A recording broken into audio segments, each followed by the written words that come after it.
মনে রাখবেন, স্রোতের বিপরীতে চলা মানুষগুলোই কিন্তু অমর হয়, তারাই পৃথিবীতে টিকে আছে। পৃথিবীতে যত নবী এসেছেন, যত রাসূল এসেছেন, তারা সবাই স্রোতের বিপরীতে ছিলেন। তাদের কথা সমাজের অনেক নবী আছে, তাদের কথা সমাজের 1% মানুষও শুনে নাই, অনেকের কথা সমাজের 5% মানুষও শুনে নাই। যারা শুনে নাই, যারা মূলধারা ছিল, যারা স্রোতে ছিল, তারা হারিয়ে গেছে খড়কুটোর মতো। নবী রাসূলরা এখনো টিকে আছে। ফেরাউনের নামে কেউ নাম রাখে না, কিন্তু মুসার নামে মুসলমানরাও নাম রাখে, খ্রিস্টানরাও নাম রাখে, ইহুদিরাও নাম রাখে। আপনি যদি দেখেন হামান, কারুন, নমরুদ, তাদের কারোর নামে কেউ নাম রাখে না, কিন্তু ইব্রাহিমের নামে খ্রিস্টানরা, ইহুদিরা আব্রাহাম রাখে, আমরা ইব্রাহিম রাখি। অর্থাৎ সারা পৃথিবীতে সমস্ত ধর্মের মানুষের কাছে প্রায় সমাদৃত। যারা স্রোতের বিপরীতে চলতে শিখে তাদের কষ্ট হয়, এই কষ্ট করে বুক টান টান করে স্রোতের বিপরীতে দাঁড়িয়ে বাধা বহুত আসবে, পেটে লাথি পড়বে, খাবার আসবে না, ক্যাশে টাকা আসবে না, ব্যবসা লাঠে উঠবে, বহুত কিছু হবে, কিন্তু আমি আমার আদর্শে কম্প্রোমাইজ করবো না। আমি মুসলমান, আমাকে আল্লাহর সামনে দাঁড়াতে হবে। ব্যবসা শুধু এখানে যদি থাকতো তাহলে ঠিক আছে, যা ইচ্ছা তা করতাম। ব্যবসা তো এটাই শেষ না, আসল ব্যবসা তো শুরু হবে আমার মৃত্যুর পর। সো আমি কি করছি তার প্রত্যেকটা টাকার হিসাব আমাকে পাই পাই করে দিতে হবে, যে আমি কি সৎভাবে কামাই করেছি না অসৎভাবে কামাই করেছি। সো এই জায়গায় আপনারা কম্প্রোমাইজ করবেন না। কঠিন কাজটা বিনিময়ে তো আল্লাহ তাআলা জান্নাত দিবেন। ইমানদারের বিষয় নবী করিম সাল্লাল্লাহু আলাইহি ওয়াসাল্লাম বলেছেন, আজাবান লি আমরিল মুমিন, ইমানদারের পুরো বিষয়টাই অদ্ভুত। ইন্না আমরাহু কুল্লুহু খায়র, ইমানদারের সবকিছুতে কল্যাণ। ইন আসাবাহু খায়রুন শাকারা, ইমানদার যদি ব্যবসা করে লাভবান হয়, কোনো কাজ করে সাকসেস হয়, তাহলে সে আল্লাহর কাছে কৃতজ্ঞতা আদায় করে সিজদায় পড়ে যায়, শুকরিয়া জানায়, ক্রেডিটটা আল্লাহকে দেয়, নিজে ক্রেডিট নেয় না। তো এর মাধ্যমে তার একদিক থেকে লাভবান হয়েছে, আবার শুকরিয়া আদায় করে, কৃতজ্ঞতা আদায় করে আল্লাহর কাছে সে বিনিময় লাভ করে, দুই দিক থেকে লাভবান হয়ে গেল। আর যদি ইমানদার লুজার হয়, ক্ষতিগ্রস্ত হয় তার ব্যবসায়, তার কাজে, তখন সে সবর করে, ঠিক আছে আল্লাহর ফয়সালা আমি মেনে নিয়েছি, আল্লাহ যা আমার জন্য কল্যাণে তাই রেখেছেন, এই পরিণতি যেটা আমার বরণ করতে হয়েছে, এর বিনিময়ে যদি আল্লাহ আমাকে কিয়ামত দিন বলে, যাও তোমাকে আমি ব্যবসায় অনেক লস দিয়েছি, তুমি ধৈর্য ধারণ করতে পেরেছো, সো তোমাকে এখন জান্নাত দিয়ে দিলাম, তাহলে আমার বেস্ট ডিলিংস এটা। লাখ টাকা কামাইলে কত আর কামাইতাম, অনন্ত অসীমকালে জান্নাত পেয়ে গেলাম। অতএব বিপদে যদি সে সবর করে, ফাকানা খায়রাল্লাহ, সেটাও তার জন্য কল্যাণের হয়। আপনারা যদি সততার সাথে ব্যবসা করেন, ব্যবসা যদি লাভবান হন, শুকর আদায় করবেন আল্লাহ তাআলা, তাহলে ডাবল লাভ হবে। আর যদি কোনো কারণে সততার সাথে চলতে গিয়ে লুজার হন, তো আপনি সবর করবেন, তাতেও আপনার সবরের বিনিময়ে জান্নাত নিশ্চিত হবে ইনশাআল্লাহ তাআলা। সো আপনার হারাবার কিছু নাই, আপনার হারাবার কিছু নাই। মনে রাখবেন, আপনার সন্তানকে হালাল খাওয়ানোর চেষ্টা করবেন।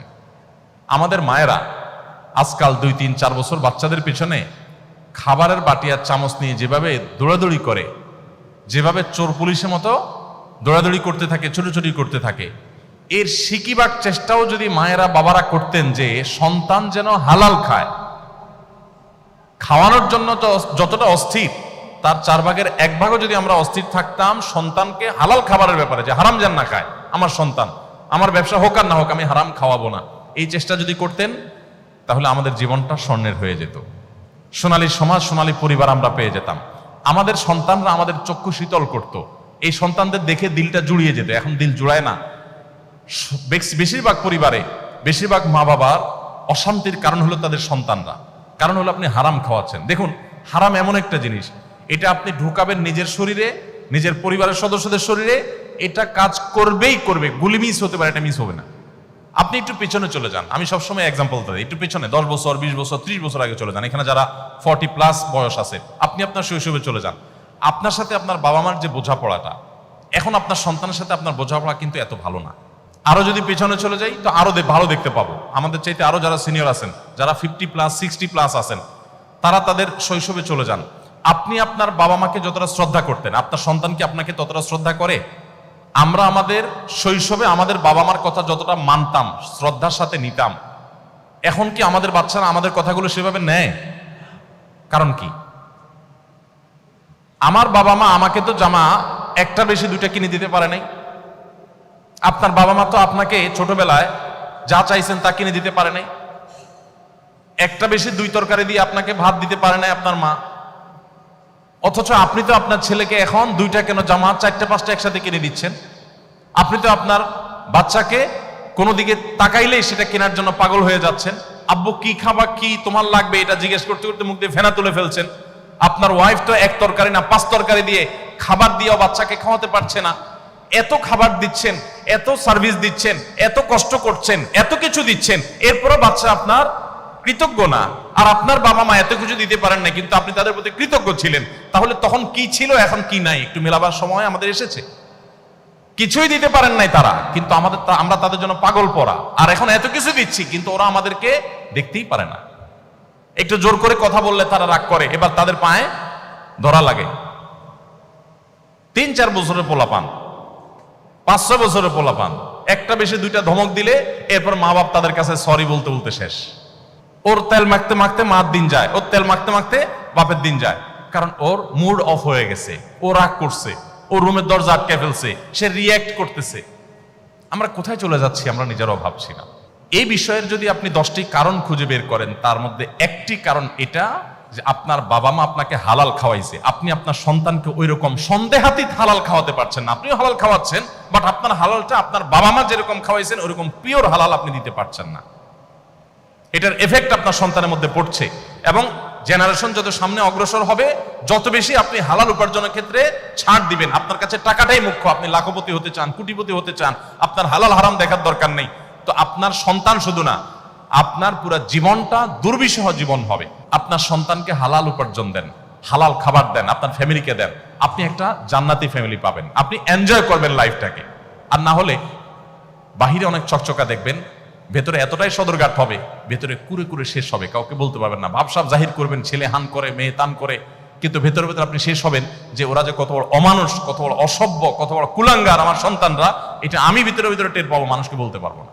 যদি এটা থেকে বাঁচতে চান তাদেরকে হালাল খাওয়ান, হালাল উপার্জনের ক্ষেত্রে কোনো কম্প্রোমাইজ করবেন না। আত-তাজিরুস সাদুকু মা'আন নাবিয়্যিন ওয়াস সিদ্দীকিন, যে সমস্ত ব্যবসায়ীরা ব্যবসার ক্ষেত্রে সততা অবলম্বন করেন, কিয়ামতের দিন তারা নবীদের সাথে, আল্লাহর সিদ্দিক বান্দাদের সাথে, প্রিয় আল্লাহর ওলিদের সাথে তারা কিয়ামতের দিন উঠবে বিশেষ সম্মানিত এবং বিশেষ মর্যাদাবান মানুষ হিসাবে।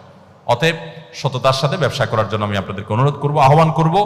এবং সর্বশেষ মেসেজ ছিল আমার, পুরো ফ্যামিলি সহকারে আসুন, আমাদের একেবারে চার্ট করে রীতিমতো শিডিউল করে আমরা সারাদিনের কার্য তালিকা ঠিক করে পরিবারের সদস্যরা সবাইকে নিয়ে আসুন আমরা কোরআন চর্চা করি, হাদিস চর্চা করি এবং ইসলামের দিকে অগ্রসর হওয়ার চেষ্টা করি, প্রতিদিন আমল করার চেষ্টা করি, ভালো মানুষ হওয়ার স্ট্রাগল করি। এবং সেটা পুরো পরিবারের সমস্ত সদস্যদেরকে নিয়ে, এবং পরিবারের সদস্যদেরকে একটু সময় দেন, নিয়ে একটু বসেন, সমস্ত মোবাইল টোবাইল অফ করে, মোবাইল সব দূরে রেখে 10 মিনিটের জন্য বসেন, যে 10 মিনিটের জন্য মোবাইল থেকে দূরে থাকো সবাই। আসো আমরা একটু পর্যালোচনা করি, আমরা আল্লাহ থেকে কে কতটা অগ্রসর হতে পেরেছি, কে কতটা দূরে সরে গিয়েছি, আমরা একটু পর্যালোচনা করি। ইনশাআল্লাহ আমি আশা করি এরকম একটা লাইফ যদি আপনি করতে পারেন, এরকম একটা ফ্যামিলি যদি আপনি করতে পারেন, আপনার ফ্যামিলিটা আপনি উপভোগ করবেন, আপনি এনজয় করবেন। সবাই সততার সাথে এবং সুন্দরভাবে জীবনযাপন যেন করতে পারি। আজকে এখানে হয়তো বাণিজ্যিক উদ্দেশ্যে আপনারা একত্রিত হয়েছেন, জান্নাতের জন্য আল্লাহ তাআলা আপনাদেরকে একত্র হওয়ার তৌফিক দান করেন, আমাদের সবাইকে যেন আল্লাহ তাআলা জান্নাতে এভাবে একত্র হওয়ার তৌফিক দান করেন, আমরা সেই দোয়া করি। ব্যবসা আমাদের শুধু দুনিয়ার যেন না হয়, দুনিয়ার ব্যবসাও হোক, সেই সাথে আখিরাতের ব্যবসাও হোক। আমরা দুনিয়াতেও এগিয়ে যাই, আখিরাতেও এগিয়ে যাই। ইমানদারের দৃষ্টিতে শুধু মৃত্যুর আগ পর্যন্ত না, বরং অনন্ত অসীমকালের জীবন পর্যন্ত। সো আমাকে এই জগতে এবং ওই জগতে, উভয় জগতে সফল কাম হওয়ার চেষ্টা করতে হবে। আল্লাহ আমাদের সবাইকে তৌফিক দান করুন। জাযাকুমুল্লাহ খাইর। আস-সুন্নাহ ফাউন্ডেশন, উম্মার স্বার্থে সুন্নাহর সাথে।